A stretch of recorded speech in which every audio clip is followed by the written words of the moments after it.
Video cassette recorders are rapidly becoming America's most popular household appliance. Periodic cleaning is necessary to maintain optimum performance and eliminate costly repairs.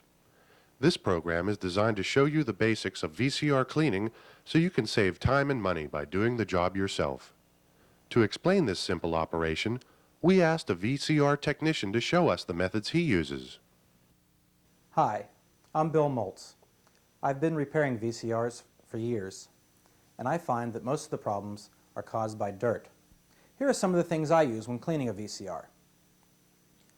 Phillips head screwdriver, pen light, forceps, doe skin swabs, cotton swabs, plain tissue without any perfumes or additives, TF non-residue cleaner for most cleaning in either aerosol or liquid form, acetone for more stubborn dirt, and rubber cleaner for pinch rollers and belts. There are several points we'll want to clean inside the VCR.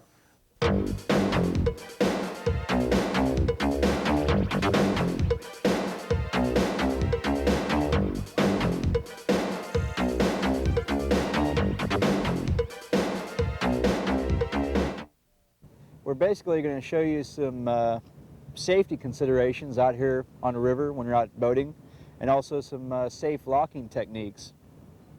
One of the first things that you should remember when you're going out boating anywhere is make sure that you have all your required federal and state equipment on board, such as your personal flotation devices, life jackets, throwable devices, fire extinguishers, and so forth. Along with that, since we'll be locking through today, it's also important that you have adequate fenders on your boat and at least a 75-foot line for locking through. If you notice, locking dam number 2 is what we call a fixed crest dam. It's not a gated structure. They can't control the water flow over this dam other than with the lock chamber, and the lock chamber is really only designed for the safe lockage of vessels up and downstream on the river. One of the things that makes these dams a little bit dangerous for those who are unaware of the hazards and don't follow the navigation warnings such as the signs or have a chart on board is when you're looking downstream, you only see a clear horizon. You can't actually pick up the drop-off that exists where the dam is actually stretching across the river.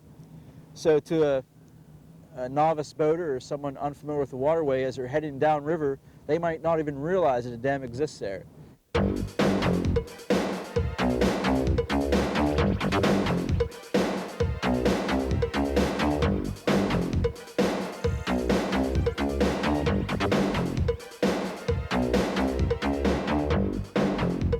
Hi, I'm Peter Maltese. Today we're at Forward Township at NOLFI's Forge. What we're going to do today, Pete, is take this piece of 1.25" dragline cable, and we're going to weld the strands together in the fire, hammer them into a solid piece of steel, and then we're going to turn it into a knife blade.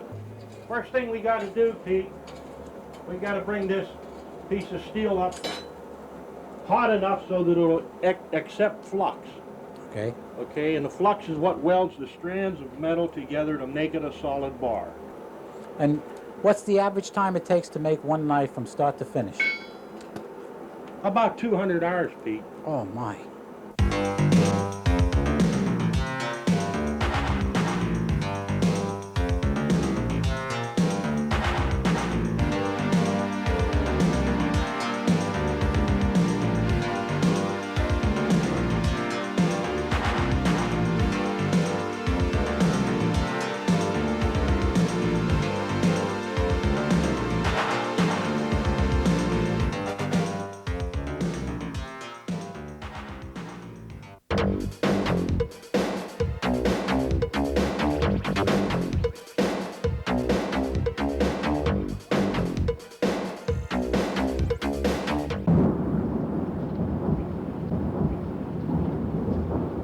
Today what we're going to do is sculpt some pumpkins.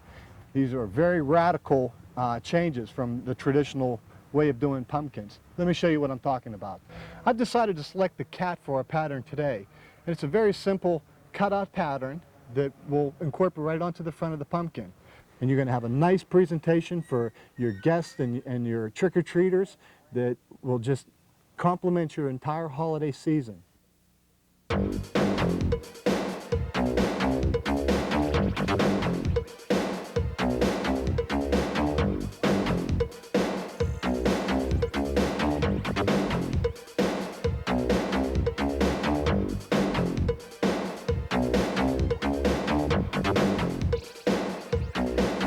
Today's presentation is concerning outdoor game being cooked indoors. Each year that hunting season rolls around, your family and friends will look forward to some of the creative dishes that you'll prepare using the wild game. And using these cooking techniques of moist cooking will also keep the fat and cholesterol content of the dish down so you can stay on your diet. And it should look something like this.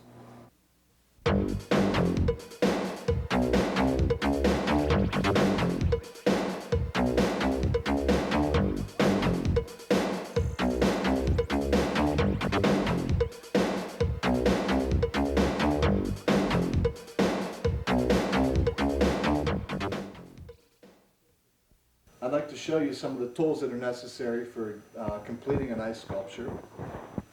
So what we have basically here is your ice chippers, your 2.5-inch chisel, your basic wood chisel, a U-shaped chisel, a 2-inch chisel, a 1-inch chisel, 1/2-inch chisel, V-shaped chisel, and small V-shaped chisel. It's a good idea for beginners to have a template of exactly what you would like to have carved, cut out of cardboard, where you could just hold it up to the ice and scribe on the lines. This is a pretty basic ice sculpture. This is usually a person's first sculpture. You see that quite often. This are baskets. I'll show you how to put some feathers on and how to design a base that would highlight your sculpture. There's many sculptures. There's anything that you could see in nature you can do. You can virtually do anything that you want out of ice. Using these principles, you can be very successful in coming up with sculptures like this.